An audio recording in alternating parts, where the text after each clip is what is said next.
নমস্কার বন্ধুরা, আজকে ছিল আমার জীবনের শ্রেষ্ঠ দিন। এই দিনটার জন্য আমি অনেক দিন ধরে, বহুত দিন ধরে অপেক্ষা করছিলাম। অনেক দিন ধরে ইচ্ছা ছিল, কিন্তু বুঝতে পারিনি আদৌ এই দিনটা আমার জীবনে আসবে। সত্যি আজকে আমি খুব আনন্দিত, ভীষণ আনন্দিত, কারণ এই দিনটা আমার জীবনে এসেছে। এক মা তো আমার ঘরে আছে, নিজে থেকেই এসেছে। কীভাবে এসেছে আমি নিজেও জানতাম না, কোন পরিস্থিতির মধ্যে দিয়ে কীভাবে মা আমার ঘরে এসেছে আমি সত্যি বুঝতে পারিনি। কিন্তু আজকে আর এক মাকে আনতে যাব, জানি না পারবো কি না আনতে। তো প্রথমে চলে গেছিলাম আমাদের এখানে কাঁসারিপাড়ার দোকানে। একটা কি বলবো, মাকে নেওয়ার ইচ্ছা ছিল। আগের বার আমার বাপের বাড়িতে একটা ঠাকুর কেনা হয়েছিল, মা তারার মূর্তি।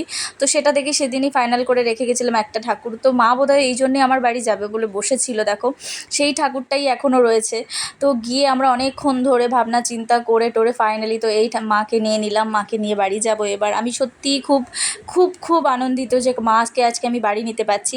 তো আমাদের মায়ের কি বলবো, ওজন ছিল 10 কেজি 700, আর দাম পড়েছিল সামথিং 9,000 টাকা মতন এরকম। তো আমি এই যে দেখো বাড়িতে নিয়ে এসে কিন্তু প্রথমে আমি কিন্তু আমার নতুন ঘরে যেখানে মাকে রাখবো সেখানেই প্রথমে উঠেছি।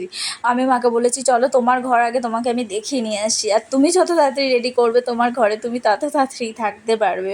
তো মাকে নিয়ে কিন্তু ঘরটা অন্ধকার ছিল, তারপরেও ফ্ল্যাশ জ্বালিয়ে আমি মাকে নিয়ে ওই ঘরে ঢুকিয়ে মাকে দেখাচ্ছিলাম যে এটা আছে তোমার ঘর, এটা ঠাকুর ঘর ছিল আমার তো মাকে নিয়ে আমি ঠাকুর ঘরে মাকে দেখাতে গেছিলাম যে এটা তোমার ঘর। তো সব কাজই এলোমেলো হয়ে রয়েছে, কাজ হচ্ছে যেহেতু। তো সত্যি আমার কোনো ভাষা নেই, আমি ভীষণ আনন্দিত আমি পেয়ে। তারপরে যখন কি করব, মাকে আমি এই যে আমার শোকেসের উপর আপাতত রাখি। তো আমার সত্যিই সবাই মা সবার মঙ্গল করুক, সবাইকে ভালো রাখুক। তো বন্ধুরা, আজকে ব্লগটা এখানে শেষ। ভালো লাগলে লাইক কমেন্ট শেয়ার করতে ভুলবেন না। Bye bye, tata.